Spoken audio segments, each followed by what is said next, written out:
Hello friends, कैसे हैं आप सभी। आई होप आप सब ठीक हैं और या फिर से आपका स्वागत है हमारे अपने चैनल एंड बिकम अ सब में। दोस्तों, इस वीडियो के अंदर हम लोग डिस्कस करेंगे बिजनेस इकोनॉमिक्स को और कम्प्लीटली उसको रिवाइज करेंगे।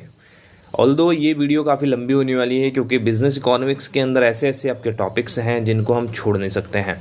तो बहुत ज़्यादा कंसाइज करने के बाद भी हो सकता है आपके 1.5 या 2 घंटे की वीडियो इसके अंदर बन जाए, बट इसके अंदर कंसेप्ट आपको सारे देखने को मिलेंगे और इसके अलावा इसके अंदर इम्पॉर्टेंट चीज़ें जो हैं वो सारी चीज़ें कवर करी गई हैं। इसके अलावा आई होप आपकी एग्ज़ाम की प्रिपरेशन काफ़ी अच्छी चल रही होगी और एग्ज़ाम आपका बहुत पास आ चुका है। परसों को आपका एग्ज़ाम होना है, तो इसके लिए कहीं ना कहीं आप सभी को एडवांस में ऑल द बेस्ट है। लेकिन उससे पहले थोड़ा सा आप लोगों को ये ध्यान में रखना है कि अपने आप को मोटिवेटेड भी रखना है। एग्ज़ाम के प्रेशर को झेलना कोई आसान चीज़ नहीं है, ये सभी लोग आप लोग जानते हैं, हम लोग भी जानते हैं। तो इसीलिए आपको काम रहना है। एग्ज़ाम की जितनी आपने प्रिपरेशन करी है खुद पे बिलीव रखना है और इसके अलावा आपको बहुत ज़्यादा स्ट्रेस इसके अंदर नहीं लेना है। स्ट्रेस से होता क्या है, जो चीज़ें हमने पढ़ी हैं वो भी हमारे दिमाग से निकल जाती हैं। तो अपने आप में खुद में आपको बिलीव करना है कि मैं ये कर सकता हूँ या कर सकती हूँ और उसके बेसिस पे आपको अपनी तैयारी को यहाँ पे फिनिश करना है। इसके अलावा कल तो जो आपका दिन रहेगा, कल की रात आपके लिए वही वाली रहेगी जैसे आपने रामायण में देखा होगा, यही रात अंतिम यही रात भारी, वही वाला रहेगा। लेकिन कल को आपको बहुत ज़्यादा लोड लेने की ज़रूरत नहीं है। अब मेरा जो रिकमेंडेशन आप लोगों को रहेगा वो ये रहेगा कि कल की रात को आप अच्छे से सो जाएं और सारी चीज़ें आप दिन तक या फिर शाम तक अपना फिनिश कर जाएं। जितना भी आपने रिवीजन करना है सब कुछ करना है। भले ही आप सुबह जल्दी उठ के, जिसका 2 सितंबर पेपर है, वो लोग सुबह भी यहाँ पे तैयारी कर सकते हैं, अपनी थोड़ी बहुत रिवीजन कर सकते हैं।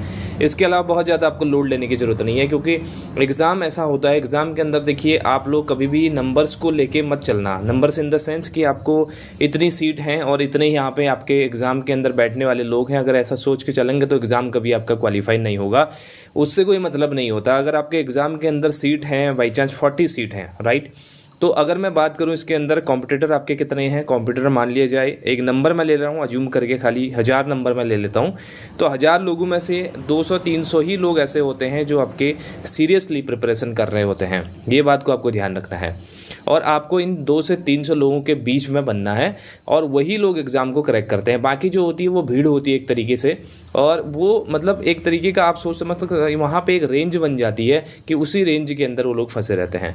तो अपने आप को आपको मोटिवेटेड रखना है, अपने आप को स्ट्रेस फ्री रखना है और उसके बाद आप लोगों को यहाँ पे तैयारी करनी है। ये जो टॉपिक है बिजनेस इकोनॉमिक्स का, काफ़ी आप लोगों के मैसेजेस भी मेरे पास में आए, कमेंट भी मैं देख रहा था, इसीलिए इसको मैं बिजनेस इकोनॉमिक्स को डिटेल में यहाँ पे डिस्कस करूँगा।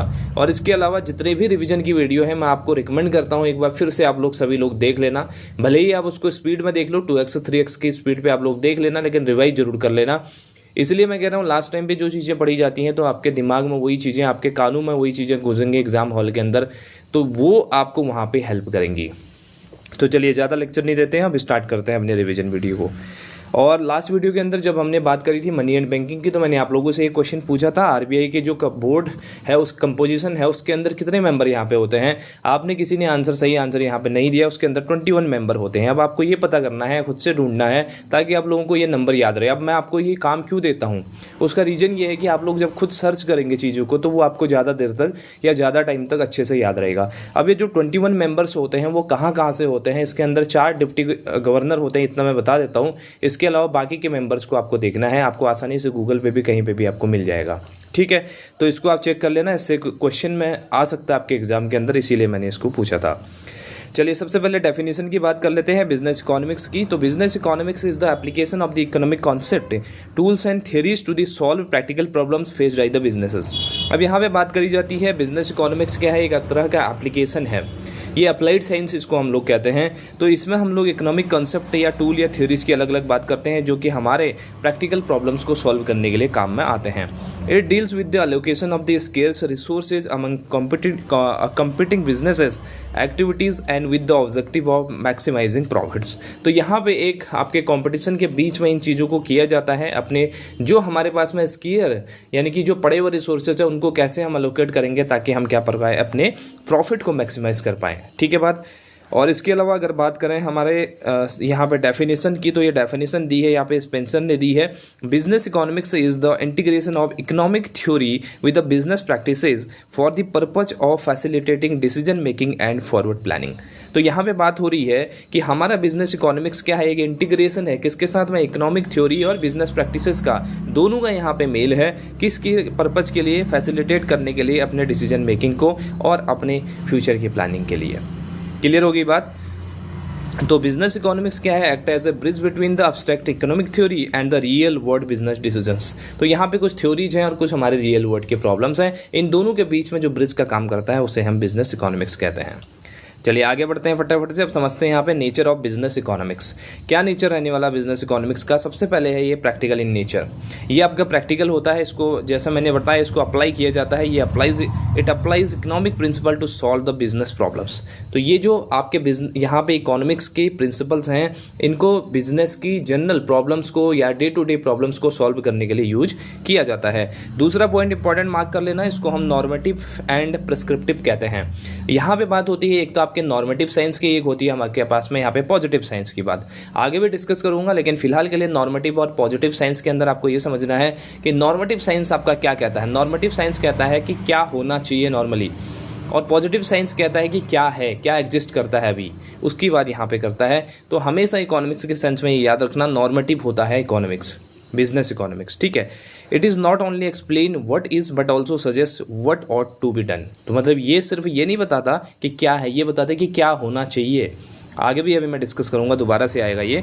उसके बाद नेक्स्ट यहाँ पे है माइक्रो इन कैरेक्टर, तो ये आपका माइक्रो नेचर का होता है, प्राइमरली डील्स करता है ये इंडिविजुअल फर्म से या इंडस्ट्री से या फिर कंज्यूमर से। नेक्स्ट इसकी बात करें तो ये इंटरडिसिप्लिनरी है, क्योंकि इसके अंदर अलग अलग सब्जेक्ट्स का इंटीग्रेशन होता है, जैसे कि स्टैटिस्टिक्स हो गया, मैथमेटिक्स हो गया, अकाउंटिंग हो गया, मैनेजमेंट हो गया, एक्सेट्रा एक्सेट्रा। फिर बात करते हैं तो ये गोल ओरिएंटेड होता है, क्योंकि इसके अंदर कहीं ना कहीं हम लोग गोल फिक्स करते हैं, जैसे कि प्रॉफिट मैक्सिमाइजेशन, कॉस्ट मिनिमाइजेशन या फिर मार्केट एक्सपेंशन। आगे बढ़ते हैं, अब समझते हैं स्कोप क्या है हमारे बिजनेस इकोनॉमिक्स का। स्कोप की बात करें तो सबसे पहला इसके अंदर है डिमांड एनालिसिस और फोरकास्टिंग करना, understanding consumer behaviour and predicting future demand. तो हम लोग इसके अंदर कंज्यूमर के बिहेवियर को, के पैटर्न को कहीं ना कहीं क्या करते हैं, उसको एग्जामिन करने की कोशिश करते हैं, उसको समझने की कोशिश करते हैं, और अपने फ्यूचर की डिमांड को यहाँ पे किस तरीके से हमको बढ़ाना है उसके लिए हम काम करते हैं। दूसरा यहाँ पे बात होती है प्रोडक्शन एंड कॉस्ट एनालिसिस की, तो स्टडी करते हैं हम इनपुट आउटपुट रिलेशंस को, और शॉर्ट रन के और लॉन्ग रन की कॉस्ट को हम इसके अंदर देखते हैं। थर्ड हमारा इसके अंदर आता है pricing decision policies and practices. तो हम इसके अंदर देखते हैं कि प्राइसिंग हम कैसे रखेंगे, अलग अलग जो हमारा टाइम फ्रेम है या अलग अलग जो मार्केट सिचुएशंस है उसके अकॉर्डिंग हमको यहाँ पे प्राइसेस फिक्स करने पड़ते हैं। जैसा कि हमने मार्केटिंग मैनेजमेंट में भी पढ़ा था, तो वहाँ पे भी सिनेरियो के हिसाब से हम लोग अपनी प्राइसिंग को सेट करते हैं। फिर बात आती है प्रॉफिट मैनेजमेंट की, तो यहाँ पे measurement policies and risk handling की बात होती है, और साथ में कैपिटल मैनेजमेंट की, तो किस तरह से हमको इन्वेस्टमेंट के डिसीजंस लेने हैं और अपने जो फंड है उसका कैसे एलोकेशन करना है, सो दैट कि हम अपने रिसोर्सेज का अच्छे से यूज़ कर पाएँ और साथ में हमारा जो फर्म की वैल्यू है वो मैक्सिमाइज हो पाए।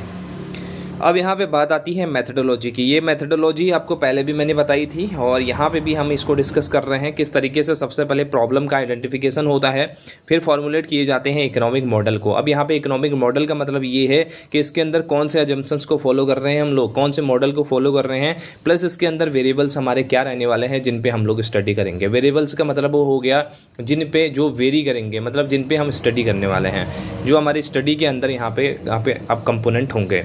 थर्ड हो गया एनालिसिस विद टूल्स। तो यहाँ पे आप कौन से टूल यूज़ करेंगे, क्या आप डिमांड सप्लाई पे बात कर रहे हैं या फिर इलास्टिसिटी पे बात कर रहे हैं। फिर आपका आ जाएगा प्रेडिक्शन एंड पॉलिसी मेकिंग, फिर लास्ट आ जाएगा टेस्टिंग एंड वैलिडेशन, जो कि आपका रियल वर्ल्ड के डेटा से कंपाइल किया जाता है।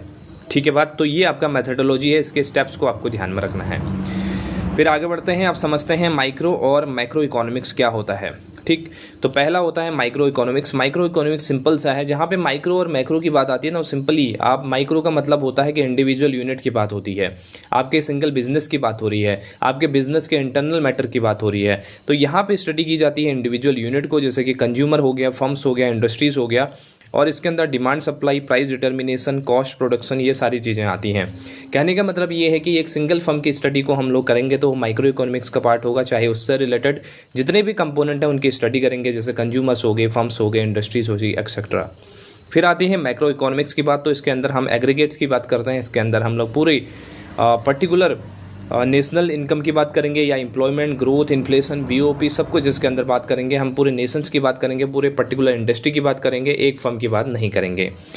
तो ये आपके बोथ आर इंटर डिपेंडेंट, ये एक दूसरे पे कहीं ना कहीं डिपेंडेंट हैं। माइक्रो हेल्प करता है अंडरस्टैंड के लिए कि मैक्रो के अंदर जो एग्रीगेट्स हैं वो कैसे काम कर रहे हैं, while macro provide a framework with in the which micro units function. तो एक दूसरे से एसोसिएटेड है। मतलब आपको एग्जाम के अंदर क्वेश्चन आ जाए कि माइक्रो एंड मैक्रो जो आपके इकोनॉमिक्स हैं वो कैसे हैं, सेपरेट हैं, कॉम्प्लीमेंट्री हैं, तो ये आपके कहीं ना कहीं इंटरडिपेंडेंट है, मतलब एक दूसरे से जुड़े हुए हैं। ठीक है बात।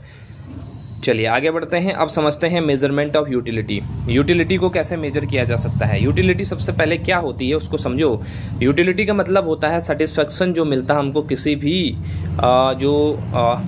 कंजम्पशन से, वो हमारा यूटिलिटी यहाँ पे होता है।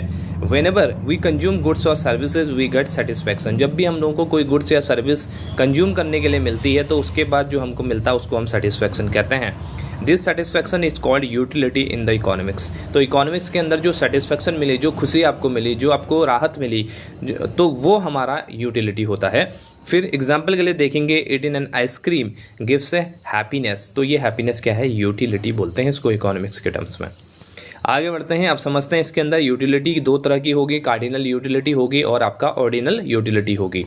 तो कार्डिनल यूटिलिटी जिसको हम लोग क्या कहते हैं, क्वांटिटेटिव भी कहते हैं, सभी टर्म्स इंपॉर्टेंट हैं, कार्डिनल भी इंपॉर्टेंट है और आपका क्वांटिटेटिव भी इंपॉर्टेंट है। क्वांटिटेटिव क्वालिटेटिव पहले भी मैं आप लोगों को डिस्कस कर चुका हूँ, यहाँ पे अलग से डिस्कस नहीं कर रहा हूँ। The cardinal approach assume that the utility can be measured in the numbers. तो यहाँ पे बात होती है कि कार्डिनल यूटिलिटी ये कहती है कि हम लोग यूटिलिटी को मेज़र कर पाएंगे, हम लोग ये बता पाएंगे कि आपको कितना यूनिट का यहाँ पे सेटिस्फैक्शन मिला है। तो वो यहाँ पे होता है, इसको हम लोग कहते हैं कार्डिनल अप्रोच। और इसके अंदर जो नंबर्स में जो एक तरीके की यूटिलिटी मेज़र होती है उसका नाम होता है यूटिल्स। पहले एग्जाम में क्वेश्चन आया हुआ है, ध्यान रखना। जो भी नंबर्स में हम मेज़र कर रहे हैं यूटिलिटी, उसको हम लोग कार्डिनल यूटिलिटी के अंदर क्या कहते हैं, यूटिल्स कहते हैं। जैसे कि आपके वेट हो गया, लेंथ हो गया, ये सारी चीज़ें। इकोनॉमिस्ट जैसे जेवनसन मार्शल हैं, ये इसको सपोर्ट करते हैं। एग्जाम्पल के लिए, if eating 1 chocolate gives 10 units of satisfaction, eating 2 chocolate may give 18 units. तो ये नंबर्स में हमने यहाँ पे दे दिया कि इतना यूनिट आपको सेटिस्फैक्शन मिल रहा है। ये यूटिल्स हो गए आपके पास में। ठीक है, आगे बढ़ते हैं। ये utility express in the exact number. तो ये आपके एग्जैक्ट नंबर में यहाँ पे यूटिलिटी को एक्सप्रेस कर देते हैं, इतना यूनिट आपको यूटिलिटी, इतने यूटिल्स की आपको यूटिलिटी मिली है। और कार्डिनल अप्रोच के अंदर हम लोग बात करते हैं टीयू कर्व और एमयू कर्व की। टीयू मतलब टोटल यूटिलिटी कर्व की और एमयू मतलब मार्जिनल यूटिलिटी कर्व की। अब आपके लिए इसके अंदर रेलेवेंट जो मुझे लगा, इसके अंदर ये क्वेश्चन पूछा जा सकता है कि आपको टीयू और एमयू के बीच में जो रिलेशनशिप होता है उससे क्वेश्चन आ सकता है। तो आपको ये पता होना चाहिए, ऑल्दो कि मैं इसको नहीं भी आपको मेंशन करता सिलेबस के अंदर तब भी आपको चल जाता, पर ये आपके लिए इंपॉर्टेंट है मुझे समझाना, तो ये मैंने यहाँ पे मेंशन किया है। अब यहाँ पे टोटल यूटिलिटी की बात करें तो टोटल यूटिलिटी का मतलब आप सभी को पता है, जितना भी हमने टोटल कंज्यूम की हैं गुड्स या सर्विसेज की, उससे टोटल जितना यूटिलिटी मिली हमको, जितना हमको सेटिस्फैक्शन मिला, that is called total utility. अगर हम मार्जिनल की बात करते हैं तो मार्जिनल का मतलब हो गया 1 सक्सेसिव यूनिट। अगर आपने 30 यूनिट यहाँ पे अभी तक कंज्यूम किया है, इससे जितनी भी यूटिलिटी मिली वो आपकी टोटल यूटिलिटी बन जाएगी। लेकिन इससे एक एडिशनल जो आपने +1 जो आपने यहाँ पे यूटिलिटी कंज्यूम करी है, तो इस एक एक्स्ट्रा यूनिट कंज्यूम करने से आपको कितनी यूटिलिटी मिली वो आपका होता है MU, जिसको हम मार्जिनल यूटिलिटी कहते हैं। समझ गए बात को। अब यहाँ पे जो टेबल दिख रही है आपको, यहाँ पे देखिए, ये आपका फर्स्ट में है यूनिट कंज्यूम, दूसरे में आपका टोटल यूटिलिटी और तीसरे में आपको दिख रहा है MU, जिसको मार्जिनल यूटिलिटी हम लोग कहते हैं। तो 30, 56, 76, 88 ये सारा नंबर आपको दिख रहा है। अब इससे मार्जिनल यूटिलिटी कैसे निकालोगे आप? देखिए 30 का 30 होगा पहले वाले में। अब दूसरे में हम लोग क्या करते हैं कि माइनस करते रहते हैं। माइनस किस में से करेंगे? 30 और 56 का माइनस करेंगे तो 26 आएगा। और फिर आपने क्या किया, 56 और 76, यानी कि 76 माइनस 56 किया तो 20 आया। इसमें कर क्यों रहे हैं हम माइनस? जैसा मैंने आपसे कहा कि हम लास्ट के एक एक्स्ट्रा यूनिट से कंज्यूम करके कितना हमको सेटिस्फैक्शन मिला है उसको हम देखना चाह रहे हैं। जैसे मैंने 10 यूनिट तो कंज्यूम करी है, इसके TU मुझे पता है, लेकिन जैसे ही मैंने 11वां यूनिट यहाँ पे +1 किया है, इससे कितना हमको मिला, तो क्या करेंगे, इन दोनों के डिफरेंस को तो हम लोग देखेंगे, तभी तो पता लगेगा हमको, ठीक है ना। तो ये चीज़ हम यहाँ पे कर रहे हैं और यहाँ पे भी आप लोग देखेंगे तो वही चीज़ें आपको देखने को मिलेंगी, आपको माइनस माइनस यहाँ पे देखने को मिलेगा, ठीक है। ये आपके माइनस करेंगे, ऐसे इसको माइनस करेंगे तो ऐसे ही आपको निकल के आएगा, ये 2 आ गया, फिर 90 90 आपका 0 आ गया है, फिर ये आपका -4 आ गया है, फिर ये आपका -8 आ गया है। तो ऐसे आपका TU और MU निकलेगा। अब ये टेबल आपने ध्यान से देख ली है। अब इसके बाद हम इसके प्रॉपर्टीज़ पे जाएंगे, उसी से क्वेश्चन आपके पास में आता है, ठीक है। आगे बढ़ते हैं और ये कर्व थोड़ा सा मैं आपके लिए दिखा देता हूँ। ऊपर वाला जो डेटा है उसी का ये कर्व है। अब इसके अंदर बहुत सारी चीज़ें, इंपॉर्टेंट चीज़ें आपके लिए छुपी हुई हैं, जैसे कि टोटल यूटिलिटी यानी कि TU कर्व ये बना हुआ है, कौन सा, ये वाला। और जो आपका मार्जिनल यूटिलिटी है वो कर्व ये बना हुआ है। अब इसके अंदर देखिए सीधी सी बात ये है कि जो मार्जिनल यूटिलिटी है और टोटल यूटिलिटी है उसका कहीं ना कहीं रिलेशनशिप आपको दिख रहा है। पहले तो हो क्या रहा है, यहाँ पे 0 पॉइंट पे देखेंगे टोटल यूटिलिटी आपकी बढ़ रही है, फिर आपके एक पॉइंट पे कांस्टेंट हो गई, फिर आपके ये डिमिनिश होनी स्टार्ट हो गई है। और दूसरा अगर बात करें, मार्जिनल यूटिलिटी आपकी पहले स्टेबल थी, बराबर थी किसके, टोटल के। उसके बाद ये कम होनी स्टार्ट हुई, कम होनी स्टार्ट हुई, कम होनी स्टार्ट हुई, और फिर यहाँ पे एक पॉइंट पे आके ये बराबर हो गई यानी कि 0 हो गई। फिर ये माइनस में भी चले गई है, लेकिन आप देखेंगे तो TU माइनस में नहीं गया है, ठीक है। और इसके अलावा अगर हम लोग बात करते हैं इसके अंदर, तो कहाँ पर कौन सा पॉइंट होता है, जैसे कि जब हमारा यहाँ पे 0 वाला पॉइंट है तब क्या TU कहाँ पे होता है, तो जब MU आपके, यहीं पे मैं एक्सप्लेन कर देता हूँ, नीचे लिखा भी हुआ है, लेकिन पहले मैं आप लोग को एक रफली एक्सप्लेन कर दूं। यहाँ पे जब हम स्टार्ट पॉइंट पे जाएंगे तो स्टार्ट पॉइंट पे MU और TU आपको इक्वल मिलेगा, जो आपने ऊपर यहाँ पे भी देखा, मैं फिर से दिखा देता हूँ। यहाँ पे 30-30 आपको देखने को मिल रहा है, फर्स्ट वाला जो है। दूसरा अगर मैं बात करूँ इसके अंदर, जब हम बढ़ते हैं आगे को तो आपका जो TU है वो यहाँ पे इंक्रीज होने लगता है और जो MU है वो आपका कम होने लगता है। यहाँ पे नंबर में भी आप देख पाएंगे, ये देखिए यहाँ पे मैंने कहा ये 30 से 56 हो गया, लेकिन ये 30 से 26 आ गया है, ये आपका कम होने लग गया है, डिमिनिश करने लग गया। जैसे ही आपका जो MU है वो आपका 0 होने लगता है, MU जहाँ पे 0 होगा वहाँ पे TU मैक्सिमम पॉइंट पे होगा। समझ रहे बात को? ऊपर भी मैं दिखा देता हूँ आपको, देखो यहाँ पे 90 है ना, ये 90 है, यहाँ पे ये 0 है, तो सबसे ज़्यादा 90 वाला पॉइंट ही आपको दिख रहा है। उसके बाद ये माइनस में आना स्टार्ट हो गया है। उसके बाद देखेंगे तो ये आपका जब TU आपका डिमिनिश करना स्टार्ट कर देता है तो ये MU आपका नेगेटिव में चला जाता है, ठीक है। तो इतनी चीज़ें इस ग्राफ में आपको देखने को मिलती हैं। अब यहाँ पे देखिए, when the marginal utility is positive total utility increasing, तो सीधी सी बात है ये भी आपका बढ़ रहा है, ये भी आपका बढ़ रहा है, ठीक है। ये भी पॉजिटिव में है, ये आपका MU भी पॉजिटिव में है और ये भी आपका इंक्रीज कर रहा है। दूसरा है when the marginal utility is 0 total utility is maximum, ये मैंने आप लोगों को समझा दिया। यहाँ पे ये MU आपका 0 हो गया तो टोटल यूटिलिटी आपका मैक्सिमम पॉइंट पे, यहाँ पे देखो ये मैक्सिमम पॉइंट पे है। Third, when marginal utility is negative total utility is decreasing, तो जहाँ पे हमने बात करी MU आपका क्या है, यहाँ पे नेगेटिव में आ गया, तो ये आपका TU जो है वो आपका डिमिनिश होना स्टार्ट हो गया है, यानी कि ये, लेकिन यहाँ ध्यान ही रखना कि ये TU आपका कभी भी नेगेटिव में नहीं आएगा। एग्जाम में इस तरह से फंसाता है क्वेश्चन, तो ध्यान ही रखना है आपने। ओके, अब आगे बढ़ते हैं और समझते हैं दूसरे तरह की हमारी यूटिलिटी की, जो आपको ऑर्डिनल मेजरमेंट ऑफ यूटिलिटी यहाँ पे है। इसको हम क्वालिटेटिव भी कहते हैं, क्योंकि इसके अंदर नंबर्स में बात नहीं होती, इसके अंदर ऑर्डर में बात होती है कि कितना हमको ज़्यादा सेटिस्फेक्शन मिल रहा है, कम सेटिस्फेक्शन मिल रहा है, ये बात यहाँ पे होती है। The ordinal approach says that utility cannot be measured in the numbers, but it can be ranked or ordered according to the preferences. तो यहाँ पे बात होती है कि हम इसको नंबर में, अपनी जो यूटिलिटी है उसको मेज़र तो एग्जैक्ट नंबर में नहीं कर पाएंगे, पर कहीं ना कहीं ये प्रेफरेंसेस में हम ले सकते हैं कि पहली प्रेफरेंस किसको दें, ज़्यादा सेटिस्फैक्शन किससे मिला, उसके बाद उससे कम वाला, उसके बाद उससे कम वाला। तो मेरे हिसाब से मुझे ज़्यादा प्रैक्टिकल ऑर्डिनल ही लगता है, क्योंकि इसके अंदर हम एक्सप्रेस कर पाते हैं एक अपने प्रेफरेंसेस को। और फूड के अंदर भी आप सभी को पता है, हम लोग प्रेफरेंसेस जब अपनी देते हैं तो हम सभी को पता है कि कैसे कैसे हमको अपनी प्रेफरेंस देनी है। एग्जैक्ट नंबर में आप भी नहीं बता पाएंगे, तो ये चीज़ ज़्यादा प्रैक्टिकल होती है। अब यहाँ पे इंपॉर्टेंट चीज़ ध्यान रखना कि ये आपका यहाँ पे हिग्स और एलन ने इस कंसेप्ट को दिया था, एग्जाम में बार बार पूछा जाता है, इसको भी आपने ध्यान रखना है। नेक्स्ट है यहाँ पे एग्जाम्पल, जैसे आप देख पाएंगे, ए पर्सन मे से I prefer pizza more than the burger and the burger more than the ice cream. तो तो यहाँ पे वो प्रेफरेंसेस बता रहा है अपनी कि मुझे ज़्यादा क्या पसंद है, मुझे ज़्यादा सेटिस्फेक्शन क्या खाने से मिलेगा, मुझे ज़्यादा जो यूटिल्स उसके फॉर्म में, यहाँ पे यूटिल्स नहीं होता लेकिन उसके फॉर्म में जो हम यूटिल्स की बात कर रहे हैं कार्डिनल की फॉर्म में, तो वो ज़्यादा यूटिल्स हमें कैसे मिलेगी, तो ये यहाँ पे प्रेफरेंस बता रहा है। उसके बाद नेक्स्ट बात करें, ही कैन नॉट से pizza gives 50 utils and burger 30 utils. तो यहाँ पे ये बात नहीं कर सकते कि इससे हमको इतना यूटिल मिल रहा है। यहाँ पे तो हम रैंक की बात करेंगे कि प्रेफरेंस में सबसे पहले कौन सा है, फिर उसके बाद कौन सा है, फिर उसके बाद कौन सा है। तो ऑर्डिनल अप्रोच आपका हो गया। इसके अंदर हम देखते हैं इनडिफरेंस कर्व को। इनडिफरेंस कर्व बहुत ही ज़्यादा इंपॉर्टेंट है आपके लिए। इसको समझने के लिए थोड़ा सा मैंने एग्जाम्पल यहाँ पे डाला हुआ है।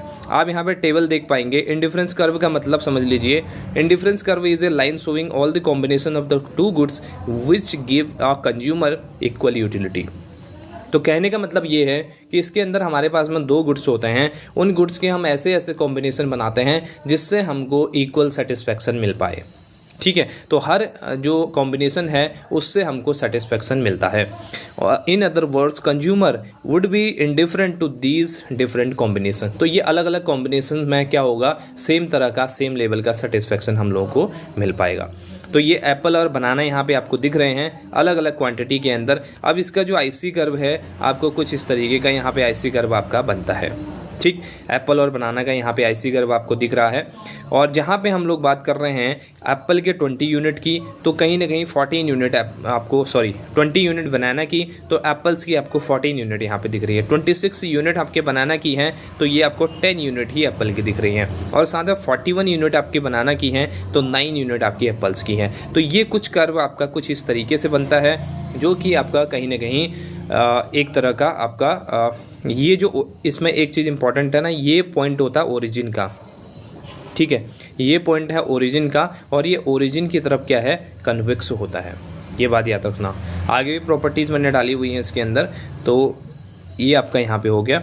अब इसके बाद बात करते हैं हम इंडिफरेंस कर्व मैप की। तो जब हम अलग अलग इंडिफरेंस कर्व्स की बात करते हैं तो वो बन जाता है इंडिफरेंस कर्व मैप। जैसे यहाँ पे आपको दिख रहेगा अलग अलग आईसी कर्व बने हुए हैं। ये IC1 है, ये IC2 है, ये IC3 है, ये IC4 है। तो अलग अलग कर्व भी आपके बन सकते हैं। तो जब हम इनकी कंबाइन बात करेंगे तो इसको कहते हैं इंडिफरेंस कर्व मैप। और सिंगल की बात करेंगे तो इंडिफरेंस कर्व आपका सिंगल यहाँ पे हो जाएगा। उसके बाद नेक्स्ट अगर बात करें यहाँ पे, तो ये आपका हो गया बजट लाइन।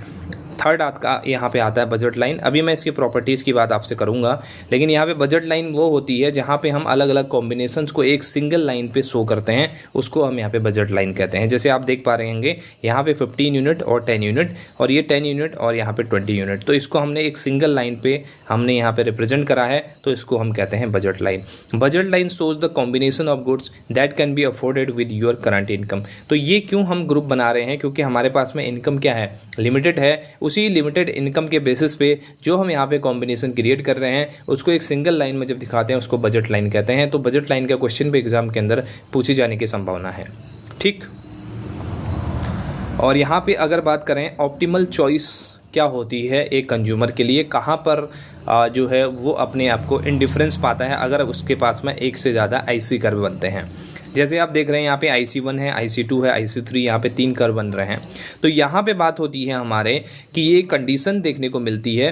वो कंडीशन कौन सी होती है कि एक तो आपका देखने को मिलेगा जो ये आपको सिंगल लाइन दिख रही है, ये आपके है यहाँ पे एक ये वाली लाइन, और एक आईसी कर्व, एक बजट लाइन और एक आपका आईसी कर्व है। इन दोनों को देखेंगे, और ये जो रेड पॉइंट आप देख रहे हैं यहाँ पे, एक तो आपका इस तरह का कर्व हो गया और एक आपका ये कर्व यहाँ पे हो गया। ठीक है, तो 2 कर्व हो गए।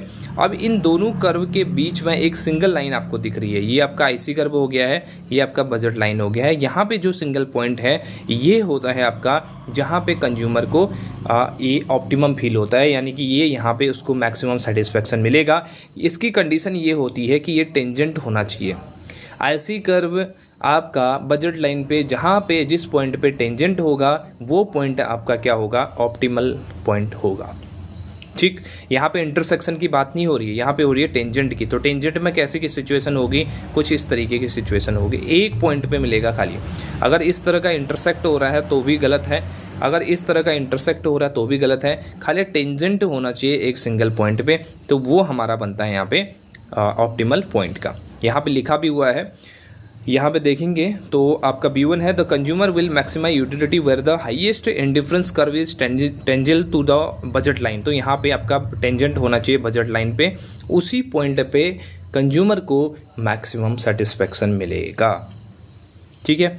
और इसके अंदर अगर बात करते हैं हम लोग प्रॉपर्टीज़ की, तो प्रॉपर्टीज़ बहुत ज़्यादा इसके अंदर ज़रूरी हैं, आपके लिए बहुत इंपॉर्टेंट है। पहली प्रॉपर्टी है डाउनवर्ड स्लोपिंग होता है, क्योंकि हम आईसी कर्व की बात करते हैं तो आईसी कर्व आपका कुछ इस तरीके के बनते हैं जो कि डाउनवर्ड स्लोपिंग है, ऊपर से नीचे की तरफ को इसका स्लोप बन रहा है।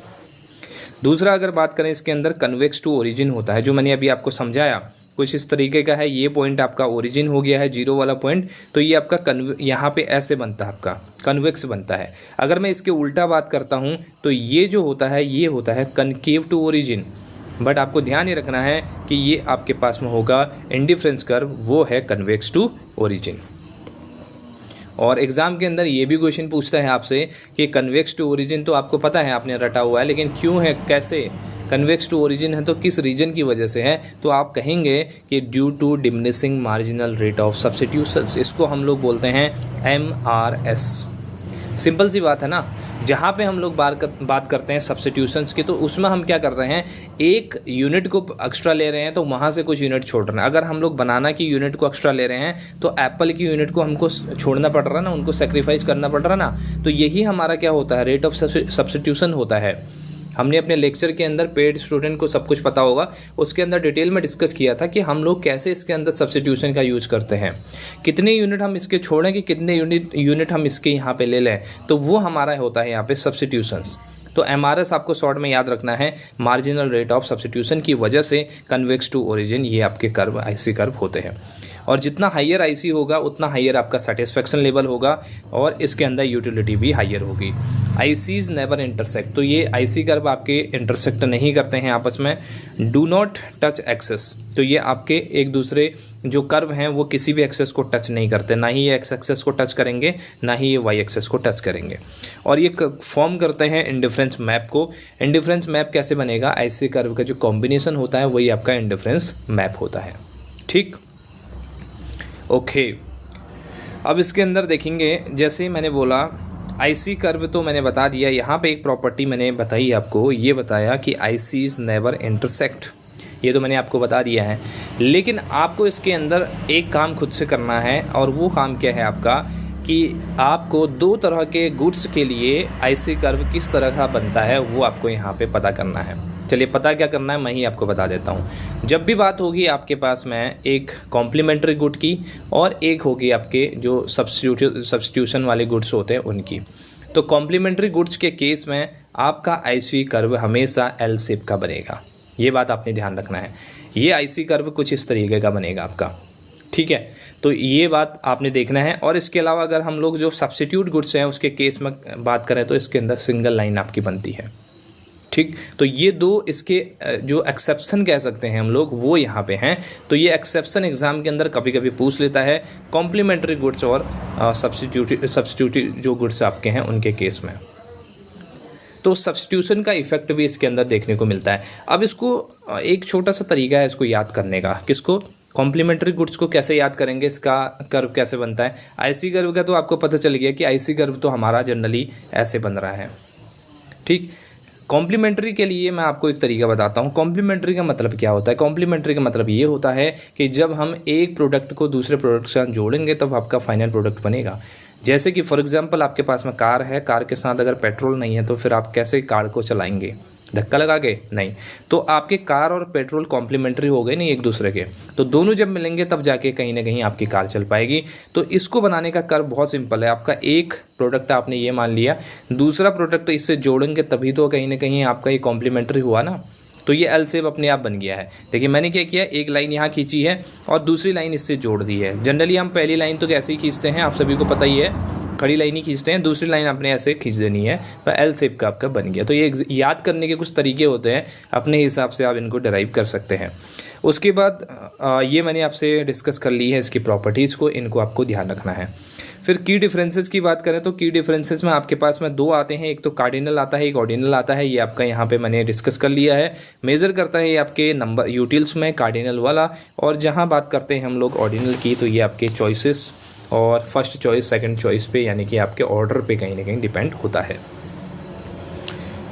ठीक, अब आगे बढ़ते हैं। अब बात आती है डीएमयू की। डीएमयू क्या है? Law of diminishing marginal utility. अब यहाँ पे बात होती है as consumers consumes more units of commodity the additional satisfaction decreases. जैसे जैसे क्या होता है, हम लोग एक्स्ट्रा यूनिट कंज्यूम करते रहते हैं किसी गुड्स की, तो हमारा जो एमयू है वो यहाँ पे डिक्रीज़ होता रहता है। एग्जाम्पल के लिए, जैसे आप लोगों को कोई भी चीज़ ऑफ़र की जाए, जैसे चॉकलेट ही ऑफ़र कर देते हैं आपको, तो पहले आपको काफ़ी एक क्रेविंग है कि चॉकलेट मुझे खानी है, तो आपको एक चॉकलेट दी, आपको बहुत मज़ा आया। दूसरी चॉकलेट दी, आपको फिर और मज़ा आया कि अब तो मज़ा ही आ गया कतई। उसके बाद तीसरी चॉकलेट दी, तो आपने कहा नहीं अब तो ठीक ठाक है, मतलब बहुत ज़्यादा भूख नहीं है, तो मतलब चॉकलेट खाने की अब इच्छा नहीं है, बहुत मीठा मीठा हो गया है। फिर मैंने कहा नहीं, मुझे चौथी चॉकलेट भी खानी पड़ेगी आपको। तो चौथी चॉकलेट आपने कहा चलो आप सर कह रहे हैं तो ज़बरदस्ती खा ही लेते हैं, अब फिर अगली बार मिलेगा नहीं मिलेगा।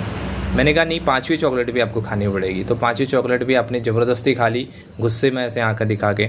ठीक, उसके बाद आपको मैंने कहा नहीं, आपको एक और एडिशनल चॉकलेट तो लेनी पड़ेगी, छठी यूनिट की। तो छठी चॉकलेट जब आपने खाई तो बड़ी मुश्किल से खाई आपने, आपसे खाई नहीं गई। और सातवीं चॉकलेट जब मैंने ऑफ़र की उससे पहले ही आप वहाँ से भाग गए। तो ये क्या हुआ? इसका मतलब ये है कि जैसे जैसे हम एक एक यूनिट बढ़ाते जा रहे हैं किसी पर्टिकुलर यूनिट की, तो उसके अंदर जो एमयू है वो डिक्रीज़ हो रहा है। मार्जिनल यूटिलिटी जो एक्स्ट्रा यूनिट कंज्यूम करने से आपको मिल रही है, वो यूटिलिटी कम होते जा रही है। अब इसके अंदर कुछ आपके क्या होते हैं, आपने अजम्पशंस होते हैं, उन अजम्पशंस को आपको ध्यान रखना है। जैसे कि इसके अंदर कमोडिटी चेंज नहीं होनी चाहिए, जो प्रोडक्ट की बात कर रहे हैं टेस्ट एंड प्रेफरेंस सेम होना चाहिए। और इसके अलावा इसके अंदर बहुत कुछ प्रोडक्ट जैसे रुपया पैसा है, गोल्ड है, ज्वेलरी है, इन सब की बात नहीं होनी चाहिए। तो वो कुछ एक्सेप्शन हैं, उन अजम्पशंस को ध्यान में रखते हुए इस लॉ को बनाया गया है। ठीक, ओके। जैसे eating a slice of pizza, first slice gives highest satisfaction, later slices less. ठीक है, उसके इंपॉर्टेंस की बात करें, basis of the downward sloping demand curve and consumer equilibrium, तो ये यहाँ पे बात होती है, ये भी डाउनवर्ड स्लोपिंग होता है, क्योंकि जैसे जैसे आप यूनिट बढ़ा रहे हैं तो वैसे वैसे आपकी एमयू यहाँ पे कम होते जा रही है। फिर बात आती है law of equi marginal utility. अब यहाँ पे बात होती है जितने भी हम लोग बात कर रहे हैं अपने कॉम्बिनेशन की, तो कॉम्बिनेशन से हम लोगों को इक्वल सेटिस्फैक्शन मिल रहा है, इक्वल मार्जिनल यूटिलिटी हमको मिल रही है। Also called law of substitutions और लॉ ऑफ मैक्सिमम सेटिस्फैक्शन। ठीक है, उसके बाद बात करते हैं a consumer allocate expenditure among the commodity such that. तो यहाँ पे हम लोग कमोडिटी में किस तरह से खर्चा करते हैं, तो वो खर्चा कैसे करते हैं, एम यू एक्स बट्टे पी एक्स इक्वल टू होना चाहिए एम यू वाई बट्टे पी वाई, इक्वल टू होना चाहिए एम यू जेड बट्टे पी जेड, जैसे जैसे एक्सेट्रा। तो कहने का मतलब ये है एक्स वाई जी जो भी आपके पास में यूनिट्स हैं, उनकी मार्जिनल यूटिलिटी को अगर हम डिवाइड करते हैं प्राइस से, वो इक्वल होना चाहिए अगली यूनिट के। तो सभी यूनिट की marginal utility divided by prices equal to अगले की सेम ऐसे ही आपकी इक्वल होंगे, और इंश्योर करता है ये ऑप्टिमल एलोकेशन ऑफ रिसोर्सेज को। तो ये हमारा है law of equi marginal utility. अब अगर हम बात करते हैं डिमांड शेड्यूल और कर्व की, कुछ बात कर लेते हैं। यहाँ पे डिमांड कर्व आपको पता है आपका डाउनवर्ड स्लोपिंग होता है हमेशा। तो ये आपका जब हम डिमांड शेड्यूल की बात करते हैं, शेड्यूल कुछ भी नहीं है, शेड्यूल मतलब हो गया टेबल जो हम बना के दे रहे हैं जिसके अंदर नंबर्स हैं। Table showing quantity demanded at different prices, तो अलग अलग प्राइसेस के अंदर जो हम लोग क्वांटिटी यहाँ पे कितनी डिमांड हो रही है उसका हम यहाँ पे शो कर रहे हैं, उसको हम डिमांड शेड्यूल कहते हैं। और डिमांड कर्व आपको पता है डाउनवर्ड स्लोपिंग होता है, क्योंकि इसके अंदर हमारा इन्वर्स रिलेशनशिप होता है प्राइस और क्वांटिटी के बीच में। जैसे ही प्राइस बढ़ती है क्वांटिटी कम हो जाती है, प्राइसेस कम होते हैं क्वांटिटी यहाँ पे बढ़ जाती है। जैसे आप यहाँ पे देख पा रहे होंगे ये प्राइसेस है, प्राइसेस मैंने यहाँ पर रखे हैं तो मेरी क्वांटिटी मान ले जाए यहाँ पे आ जाती है, और जैसे ही मैंने प्राइसेस बढ़ा दिए मेरी क्वांटिटी यहाँ आ जाती है। तो ये कर्व कुछ इस तरीके से आपके बनते हैं और ये आपका डाउनवर्ड स्लोपिंग आ जाता है। ठीक है, उसके बाद आगे चल के बात करते हैं इसके अंदर शिफ्ट होने की कर्व। अब यहाँ पे डिमांड कर्व जब शिफ्ट होता है तब क्या होता है, बहुत ज़रूरी है आपके लिए समझना। तो यहाँ पे जब हम लोग बात करते हैं तो दो तरीके से आपके जो डिमांड कर्व है वो शिफ्ट होता है, या तो आपका राइटवर्ड शिफ्ट होता है या तो आपका लेफ्ट की तरफ शिफ्ट होता है। राइट की तरफ शिफ्ट होगा तो उसके अंदर आपकी जो सेल है वो इंक्रीज होती है, इसके अंदर आपकी जो क्वांटिटी है वो ज़्यादा सेल आउट होती है, प्रॉफिट आपका बढ़ता है। इसका वैसे वर्षा बात करें तो डिमांड जब आपका लेफ्ट की तरफ शिफ्ट हो रहा है तो वहाँ पे आपकी डिमांड जो है वो कम होने लगती है, आप सप्लाई ऑफ गुड्स आपकी कम होने लगती है और आपकी सेल गिरने लगती है, प्रॉफिट भी आपका कम होने लगता है। तो यहाँ पे देखेंगे तो when demand curve shift to the left the market will settle at a new equilibrium with a lower prices and quantity. तो यहाँ पे आपके प्राइसेस और क्वांटिटी के अंदर आपको कमी देखने को मिलेगी, क्योंकि यहाँ पे देखेंगे आप पहले आपका कुछ इस तरीके का कर्व था, फिर ये शिफ्ट हो गया आपके यहाँ पर। और जब डिमांड की इसके उल्टे बात करें, राइटवर्ड शिफ्ट हो रहा है, तो इसका मतलब ये है कि आपकी जो प्राइसेस है और क्वांटिटी है वो दोनों यहाँ पे बढ़ रही हैं। D1 से D2 पे कर्व शिफ्ट हो गया है, मतलब राइटवर्ड चला गया है। यहाँ पे आपके लेफ्ट की तरफ कर्व शिफ्ट हो रहा है। एग्जाम में ऐसे ही क्वेश्चन पूछेगा आपसे कि अगर राइटवर्ड शिफ्ट होता है तो उसमें क्या कंडीशन होती है, क्या उसका बेनिफिट होता है, और लेफ्ट की तरफ अगर आपका डिमांड कर्व यहाँ पे शिफ्ट हो रहा है तो उसकी क्या कंडीशन होती है। ठीक है बात। चलो अब आगे बढ़ते हैं और समझते हैं यहाँ पे दो चीज़ें और आपके लिए बहुत इंपॉर्टेंट हैं। एक तो आपका है change in quantity demanded versus आपकी चेंज इन डिमांड। तो दोनों अलग अलग चीज़ें हैं। एक तो हमारा होता है चेंज इन डिमांड और एक होता है चेंज इन क्वांटिटी डिमांडेड। अब दोनों आप सोच रहे होंगे दोनों का तो हम सेम ही यहाँ पे कंसेप्ट पढ़ते आए हैं, लेकिन ये डिफरेंस है आपका छोटा सा लेकिन मोटा सा डिफरेंस है। अब वो डिफरेंस क्या है, अगर हम लोग बात करते हैं सबसे पहले चेंज इन क्वांटिटी डिमांडेड, तो इसका मतलब ये होता है कि जब भी हम बात करते हैं प्राइसेस की वजह से आपके डिमांड में कितना चेंज आया, तो वो होता है चेंज इन क्वांटिटी डिमांडेड। इसके अलावा प्राइस को छोड़ के, प्राइस तो आपका स्टेबल है, उसके अलावा जो टेस्ट एंड प्रेफरेंसेस हैं या आपकी जो जितनी भी तरह की जो अदर जो आपके वेरिएबल्स हैं वो हमारा यहाँ पे चेंज इन डिमांड वाला पार्ट होता है। यहाँ पे अदर फैक्टर की वजह से आपके डिमांड में चेंज होता है। और यहाँ पे जब हम चेंज इन क्वांटिटी डिमांडेड की बात करें तो इसमें प्राइसेस की वजह से क्वांटिटी में चेंज आता है। मतलब जैसे प्राइसेस बढ़े, यहाँ पे 1 रुपये प्राइस था तो यहाँ पे डिमांड आपकी 12 की थी। जैसे ही आपने 2 रुपये प्राइस कर दिया तो क्वांटिटी आपकी 5 पे आ गई है डिमांड की। तो इसको कहते हैं चेंज इन क्वांटिटी डिमांडेड। जबकि हम चेंज इन डिमांड की बात करते हैं तो प्राइस आप देख पाएंगे यहाँ पे प्राइस हमारा स्टेबल है, 2 पर ही है और 10 क्वांटिटी यहाँ पे आप ले रहे हैं। फिर अगले में भी आपका 2 पर ही प्राइस है और 15 क्वांटिटी आप ले रहे हैं। तो इसका मतलब क्या है? इसका मतलब ये है कि इसके अंदर और भी फैक्टर्स होंगे जिसके चेंज होने से आपके डिमांड के अंदर चेंजेस आए हैं। तो चेंज इन डिमांड और चेंज इन क्वांटिटी डिमांडेड दोनों अलग अलग हैं। आज से आप लोग इनको ध्यान रखिएगा। ठीक है, अब इसके अंदर बात करी जाती है इकोनॉमिक्स के अंदर एक टर्म की बात की जाती है। उसका क्वेश्चन मैं आप लोगों से पूछ रहा हूँ। जब भी हम लोग बात करते हैं कि एक अदर फैक्टर में चेंज नहीं आना, इसका एक टर्म है। जब हम लोग बात करते हैं ना अपने क्वांटिटी डिमांडेड की, तो हम कहते हैं कि बहुत सारे फैक्टर्स हमारे पास में हैं जिनमें चेंज आने से हमारे क्वांटिटी में क्या चेंज आया, आपकी डिमांड में क्या चेंज आया। तो उसके लिए एक पर्टिकुलर यहाँ पे फ्रेज दिया गया है, एक टर्म है, तो उसको क्या कहते हैं तो आपको बताना है। जब भी हम कहते हैं कि अदर आपके जितने भी कंपोनेंट हैं वो कांस्टेंट रहें, तो उसके लिए एक आपके फ्रेज है, उसको आपको बताना है कि उसको क्या कहते हैं इकोनॉमिक्स के टर्म्स में। चलिए आगे बढ़ते हैं। ये आपके दोनों समझ में आ गए आपको। अब इसके अंदर एक और इम्पॉर्टेंट चीज़ है, आपसे एग्जाम में कैसे क्वेश्चन पूछता पता है? इसके अंदर पूछता है कि किस में आपके एक ही कर्व पे बनता है, किस में आपका एक ही कर्व नहीं बन के 2 कर्व के अंदर आप बना सकते हैं चीज़ों को। तो यहाँ पे अगर आप देखेंगे तो जब भी बात होगी चेंज इन क्वांटिटी डिमांडेड, तो ये आपका सिंगल कर्व पे बन जाएगा। यहाँ पे आपको 2 कर्व बनाने की ज़रूरत नहीं है। लेकिन अगर चेंज इन डिमांड है तो फिर आपके 2 कर्व यहाँ पे बनेंगे। यहाँ पर अगर आपका देखना पड़ेगा आपको कि लेफ्ट शिफ्ट हो रहा है या फिर राइट शिफ्ट हो रहा है, यहाँ पे 2 कर्व आपके बनेंगे। जैसे ऊपर हमने डिस्कस किया था, अभी एक बार फिर से मैं दिखा देता हूँ। ये देखिए यहाँ पे आपके 2 तरह के जो ग्राफ हैं वो यहाँ पे बन रहे हैं। ठीक, लेकिन अगर हम बात कर रहे हैं चेंज इन क्वांटिटी डिमांडेड, तो एक ही जो कर्व है, एक ही जो ग्राफ है, उस पर आप चीज़ों को एक्सप्लेन करेंगे। ठीक, तो सिंगल कर्व किस पे बनता है? Change in quantity demanded. और डबल किस पे बनेगा? Change in demand. चलिए क्लियर हो गई चीज़।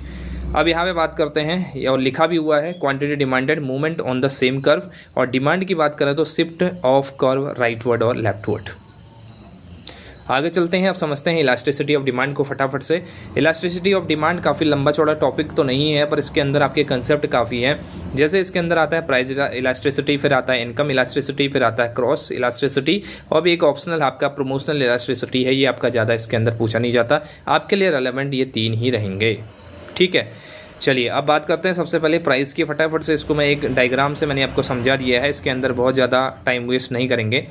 आपको सभी को पता होगा परफेक्ट इलास्टिक डिमांड किसको कहते हैं, जहाँ पे हम लोग कहते हैं इलास्टिसिटी ऑफ डिमांड आपकी प्राइस इलास्टिसिटी ऑफ डिमांड आपकी इसके अंदर क्या होती है? आपकी इनफाइनाइट होती है।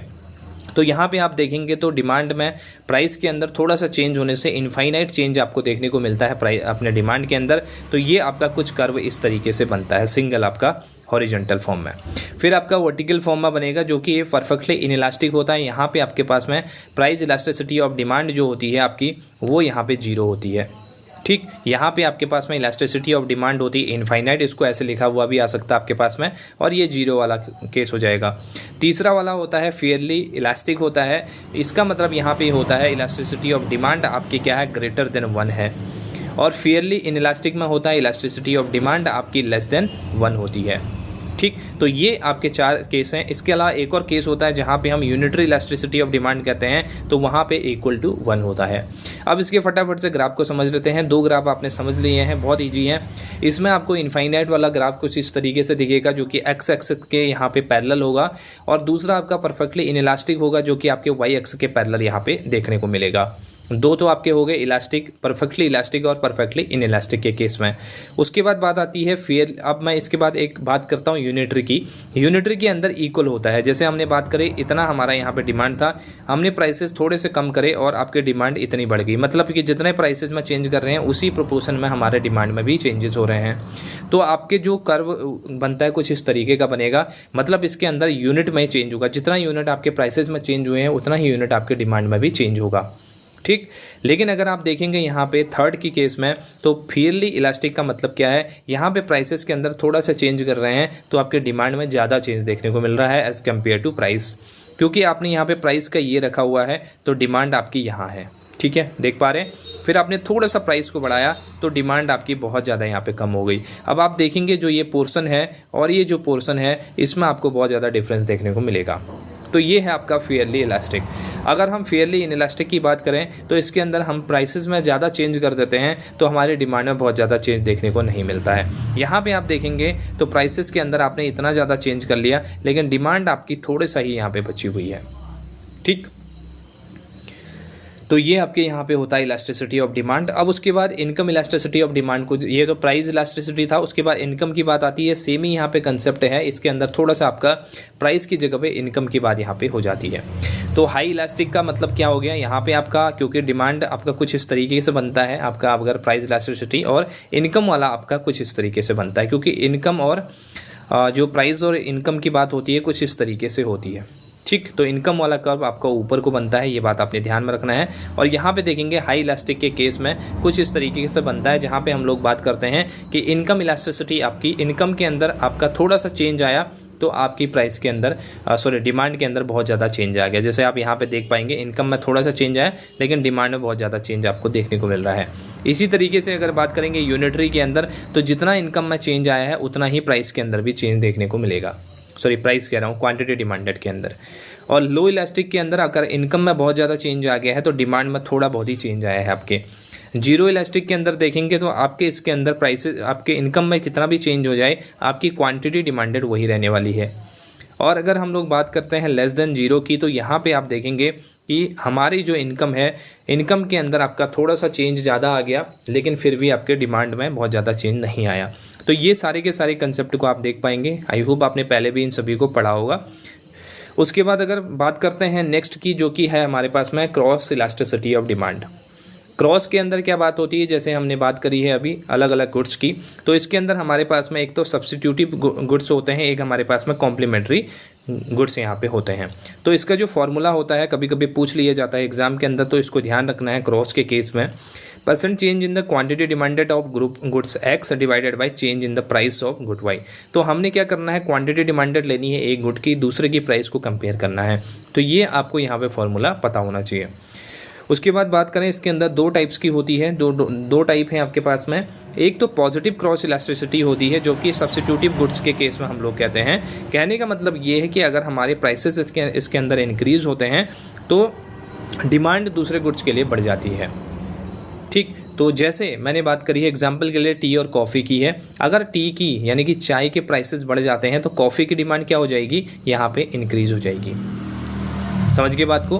कहने का मतलब यहाँ पे ये है कि सब्स्टिट्यूटिव गुड्स के केस में क्या होगा, एक गुड्स के प्राइसेस जैसे ही बढ़ेंगे दूसरे गुड्स की, यानी कि जो उसका सब्स्टिट्यूट होगा, सब्स्टिट्यूट का मतलब क्या है कि उसके जैसे ही जिसकी यूजफुलनेस होगी तो उसके प्राइसेस यहाँ पे बढ़ जाएंगे।